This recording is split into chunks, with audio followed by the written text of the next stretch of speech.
Hello, ladies and gentlemen. Welcome to History with Arewa.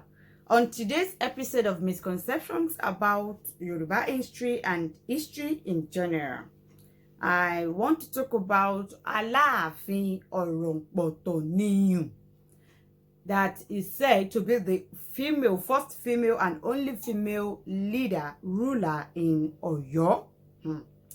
And I'm sorry to say today that Orompoto is not a woman. Bomaso bí ó ṣe ṣẹlẹ̀. As you all know, she is the daughter of Aalafin Ofinran, granddaughter of Aalafin Onigbogi. Now, ní ìgbà tí our father, I've said it countless times that the way that they choose the next king in ancient days is tó bá ti bọ́ sí orí oyè bàbá sọ́mọ. Once you ascend the throne, the first female that you give birth to would rule after you.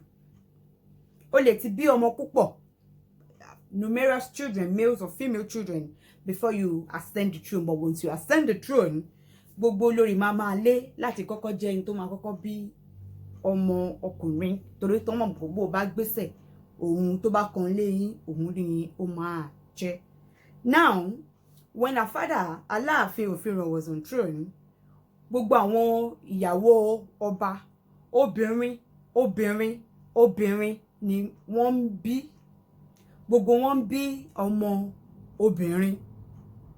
Now, ṣé dẹ̀ mọ̀ pé mi ò ní fẹ́ fi gbogbo ẹnu sọ ni. Ṣé mọ̀ pé nílé ọlá tó bá ti di wípé eléyìí kò kí ń ṣe pé ìkùnsúnú kò ní wà. Nǹkan tí mo mí ní wípé oníkálukú máa gbé ìgbésẹ̀. Mi ò ní ṣàgùn síra wọn, àmọ́ possibility ẹ jẹ́ kó wà ní ọ̀kọ̀ọ̀kan. Now, nígbà tí ìyá tiẹ̀ máa ní oyún ẹ̀, ìtàn sọ fún wa wípé bó tiẹ̀ jẹ́ pé classified information ni, ìtàn sọ fún wa wípé nígbà tí ìyá ẹ̀ lóyún ẹ̀, wọ́n ti dáfá, wọ́n dẹ̀ ti sọ irú ọmọ tí ó máa jẹ́. Nígbà tán dẹ̀ bí, obìnrin ni ìyá dárúkọ pé òun bí. Obìnrin ni everybody rò wípé òbí, torí nǹkan tó sọ pé òun bí nìyẹn. Nígbà tó ń dàgbà, ìmúra tí ìyá ẹ̀ múra fún ìmúra obìnrin ni. Ọkùnrin ni o, àmọ́ obìnrin ni ìyá náà òun bí, torí gbogbo obìnrin ní pálásì obìnrin náà ń bí.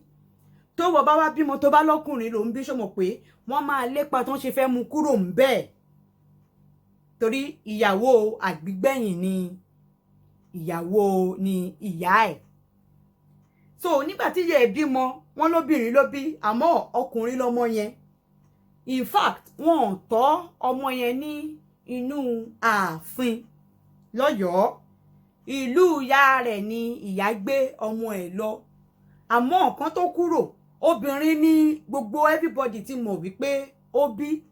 Bó tiẹ̀ jẹ́ lé wípé ọkùnrin ni, àmọ́ obìnrin ni gbogbo èèyàn ń pè é. Torí ìmúra obìnrin ni ìyá ẹ̀ ń mú fún. Ìmúra obìnrin ni. Wọn ò tọ́ ní ààfin, ìyá ẹ̀ gbé ó kúrò. Ìlú ìyá ẹ̀ ni ìyá ẹ̀ ti tọ́ dàgbà. Now, nígbà tí bàbá wọn máa gbéṣẹ̀, àbúrò ẹ̀ tó jẹ́ ọmọ iye kan ẹ̀, kò ń ṣe tìyá ẹ̀, mo mìíní wípé àwọn ọmọ tí Aalafin Ofinran tó jẹ́ bàbá wọn ti bí síwájú. Prince Egun Oju, òun ni became the next in line to the throne, and yes, he succeeded their father Aalafin Ofinran. However, he died in his young age without a male successor. Ṣé mo kó mo ti sọ síwájú pé tó bá ti gun orí oyè, ìkíní tó máa kọ́kọ́ bí ọkùnrin tó máa bí, òun ló máa ṣe kíni, ló máa jẹ́ tó bá gbéṣẹ̀. Now, nígbà tí àbúrò ẹ̀ tó jẹ ìyẹn kò pẹ́ lórí oyè, àmọ́ kò bí ọmọ, kò ní male successor. So younger brother ẹ̀ kan tó tún wà nínú pálásì, òun ni ó dẹ̀ kéré, Ajíbóyè àti Tẹ̀là. They are still young and could not assume the throne as at the time. As a result of that, wọ́n wá ní wípé kí ó wá jẹ adelé. Nítòótọ́ Orompoto jẹ adelé torí ìyá ẹ̀ gbé padà. Àmọ́ obìnrin ni ó sì múra ìmúra obìnrin torí ẹ̀ ti ní pé kò gbọ́dọ̀ ṣe kíni fi genital identity ẹ̀ hàn wípé bó ṣe bóyá obìnrin àbí ọkùnrin, àmọ́ ọkùnrin ni ṣùgbọ́n obìnrin ni gbogbo èèyàn pé. Now nígbà tí ó máa jẹ adelé ní tòótọ́ tó wá ní àwọn Ọ̀yọ́mèsì tí wá ń gbèrò bí wọ́n ṣe fẹ́ mú ẹlòmíì tó máa wá jẹ. Nítorí ọba tó gbéṣẹ̀ kò ní àrẹ̀mọ, wọ́n ti wá àwọn àrẹ̀mọ ọba tó sì wà ní ààfin wọ́n sì kéré, wọn ò tí lè gorí àpèrè. Wọ́n ti wá ń ro bí wọ́n ṣe máa mú èèyàn tó máa wá jẹ. Òun ni Orompoto wá ní ó ṣe bóun lòun wà ní orí àpèrè, òun náà lòun máa jẹ. Ní wọ́n bá ní ìwọ obìnrin kò possible, obìnrin cannot be a ruler.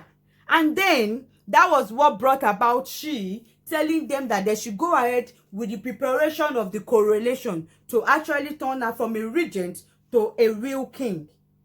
But the Oyomesis refused, stating that no female can assume the throne of Aalafin.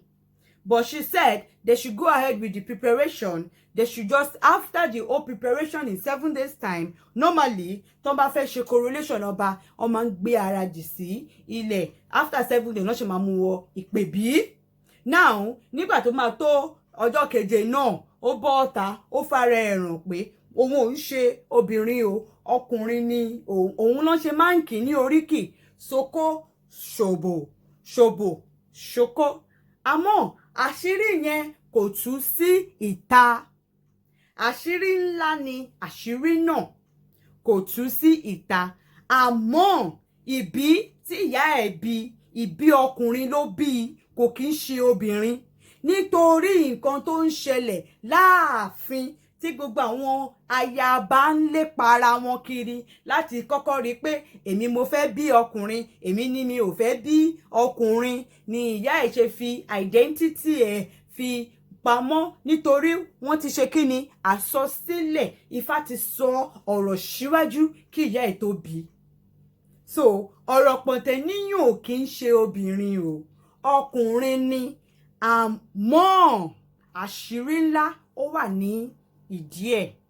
So thank you for joining me once again today. If you have further questions, my contact is down below. +234 811 084 5303. Thank you.